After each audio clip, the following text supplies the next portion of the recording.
Hello, everyone. I'm Reverend Nick Bullitt, the engagement catalyst here at One Spirit.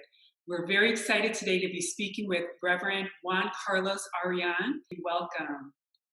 Thank you, Reverend Nick. Happy to be here. And can you share a little bit more about who you are and how your ministry shows up in the world today? So I graduated in 2016, so a little over 3 years ago. And it was a life-changing experience to go to One Spirit. It's definitely part of a longer journey, as probably is for most of us, that I've been in the middle of and continue to be. I think what One Spirit really gave me was, in addition to a wonderful community of people, which I'm still in touch with in my class, is what stuck with me the most was the power of ritual and the ability to create space, to hold space, to create sacred space. And this is something that has really helped me in my life, in my work. So even before coming to One Spirit, my work has been focused on prevention and really elimination of gender-based violence, but also other kinds of oppressions and inequities, including racism. So I've been doing this for almost 30 years. So by the time I got to One Spirit, I had tried many ways to do this work. I have to say that after One Spirit and after continuing deepening into this work, what has been the value added in my work is, first of all, taking a spiritual view of this, because I believe that trauma is not only certainly physical, right, but not only emotional and psychological, but also spiritual, and that healing is not only emotional and psychological, but only spiritual. So coming to One Spirit and learning about all the wonderful things that you learned there, I think took me to a deeper level in which I'm able to talk about this, not only talk about these issues, but do my own healing in a deeper way and share that with others, with whomever is interested in really delving into those very deep wounds that we all carry, again, generation. Do you have any particular practices that really excite you, that light you up around the work that you're doing? Yes, thank you for asking.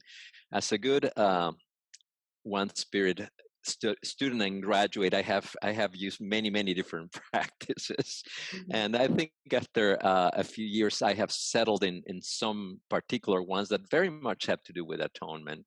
One has been being a student of A Course in Miracles that I discovered at One Spirit and thereafter, which of course atonement is very central. So part of my practice is to study the course and do the lessons. And the other one, which actually happened right before I went for this experience in Teotihuacan, is one that more and more people are hearing about it, which is Ho'oponopono. So that's part of my daily practice. Every morning I wake up, and as part of my practice, I basically ask for forgiveness to the divine spirit and creator, and to anyone who comes across my mind. That's how I start every day, including people that or especially people that I feel triggered by, both Right. in the national scene and in interpersonal relationships. So right now, Course in Miracles, Ho'oponopono, and of course, meditation, contemplation are absolutely at the center of this. A beautiful way to start the day every morning with forgiveness. And gratitude. That's the other thing. Yes, Gratitude, yes, yeah. and I know a forgiveness. lot of people keep gratitude journals that they write in first thing in the morning, and that's really helped their practice. Yes. And what are some upcoming projects that you're up to that you're most excited about?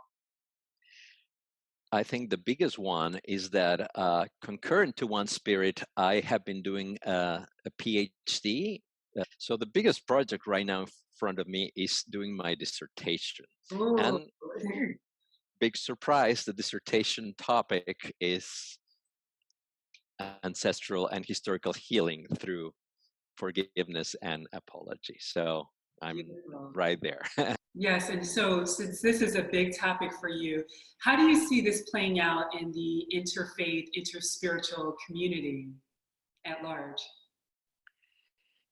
One of the interesting things is that that experience that happened in Teotihuacan, and I happen to have been called to be at the center of it, has been replicated is not unique, has been replicated, and I think with more frequency around the world.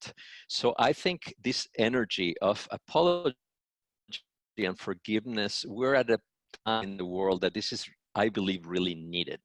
And I believe that certainly myself, but many people that hear the calling of being interfaith ministers, I believe that forgiveness and apology, and finally atonement, reconciliation, healing, is a central topic of many of us for our work.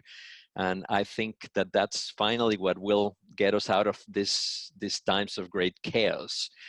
Is the coherence that we come upon when we do this kind of work. Beautiful. Great. Well, I want to thank you so much for joining us. We're very excited about your upcoming workshop, Atonement and Forgiveness and Healing Historical Trauma. Thank you so much for joining us, and hope to meet you in person soon. Okay. Thank you so much. Thank you.